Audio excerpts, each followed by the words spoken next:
my stoop in particular was a crack emporium where people sat and sold crack. And there would be a parade of cars looking for prostitutes.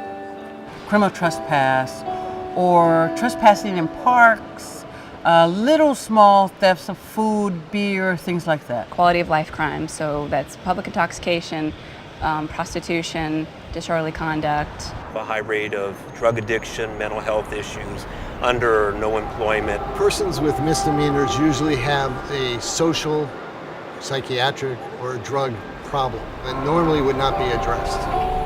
Now, we're talking to people that often complained about a lot in the community, disorderly persons and other things, but often when they get into the court system, they're just given a fine or time served and just sent right back out.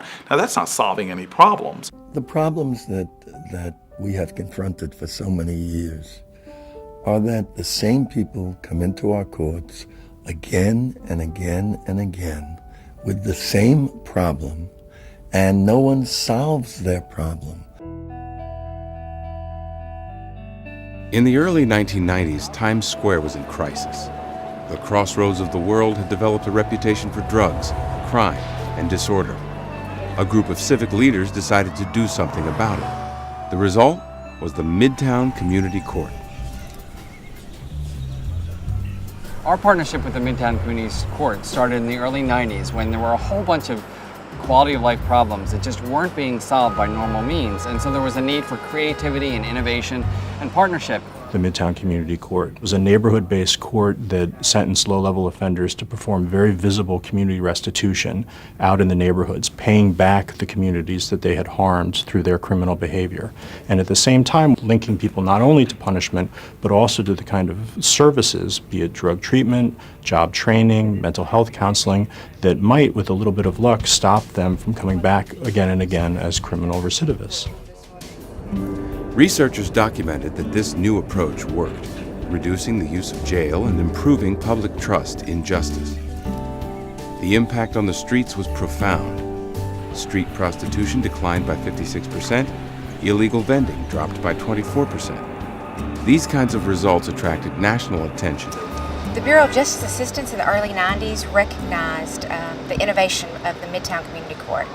And we worked with people in New York and at the Center for Court Innovation to promote other experiments around the U.S. The community court in Portland, Oregon, it was born after a couple of people reported back about what was going on in Midtown Manhattan. I have thought this could solve some of the problems that we were facing in Portland, and we were very successful. Community court is much more than a court that's located in the community. It is bringing the community into the court. While each of the community courts that has followed in Midtown's wake is unique, they all share some common values. Revitalizing the relationship between government and local residents is a key goal. The San Francisco Community Justice Center was the first project that actually asked the community what they felt about the court system. Every month we invite members of our community into the court to discuss public safety issues and hotspots. Law enforcement, prosecutors, defense lawyers, business community, residential community, all sitting at one table with the judge and myself to problem solve and sort of stay on top of what's happening in the neighborhood. Community courts seek to pay back neighborhoods that have been undermined by chronic offending.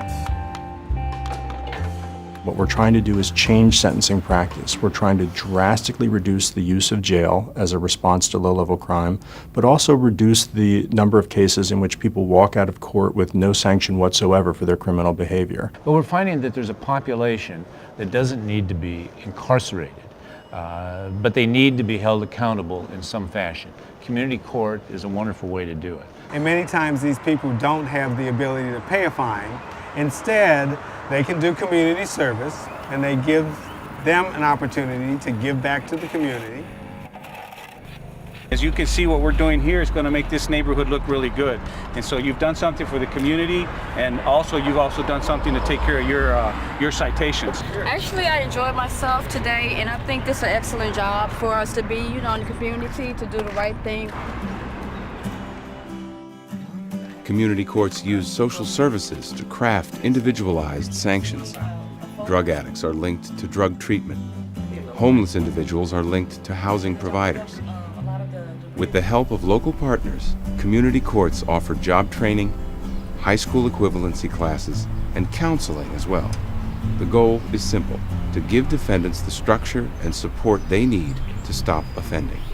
We start off with immediate assessment at the court to figure out what's going on in their lives, what issues they need to address. It's not always about putting them in jail.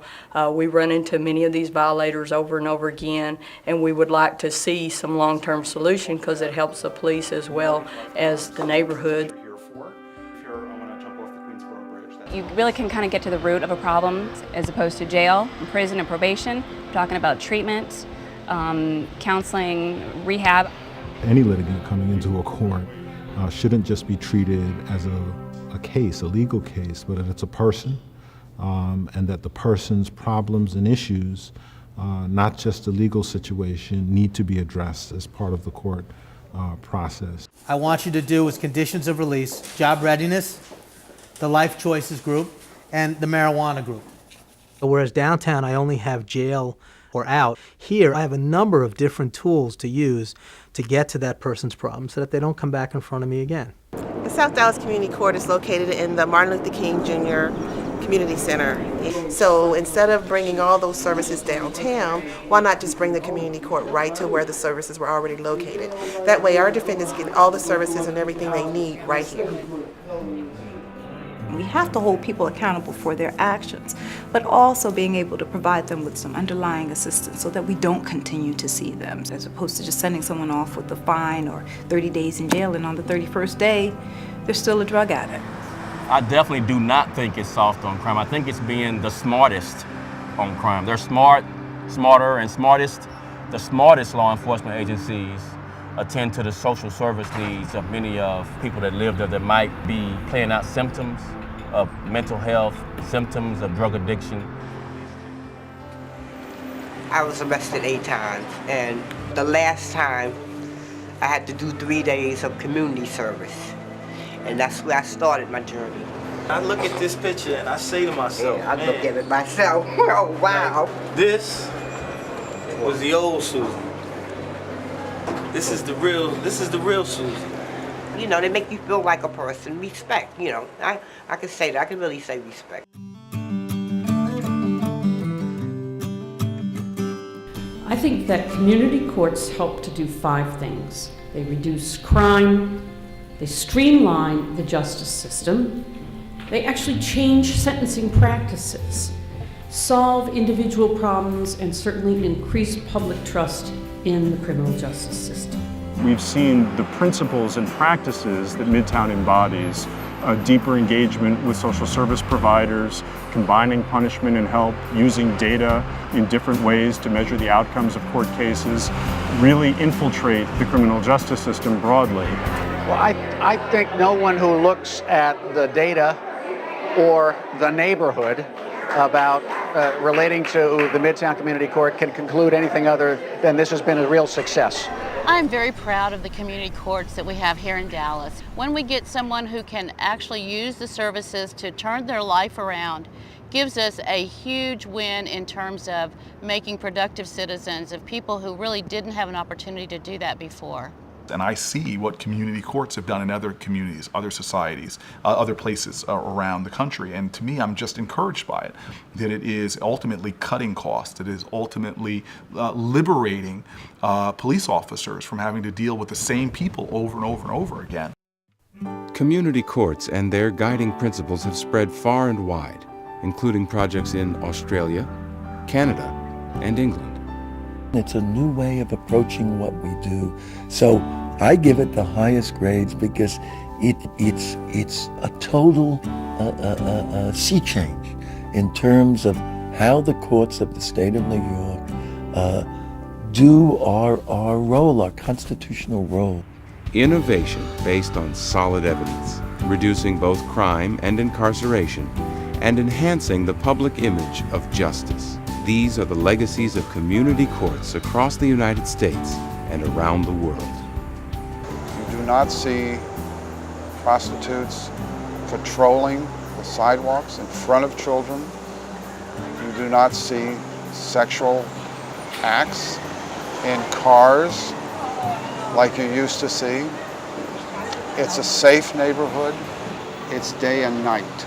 I think if the court had not moved into this area when they did, we would not be where we are today.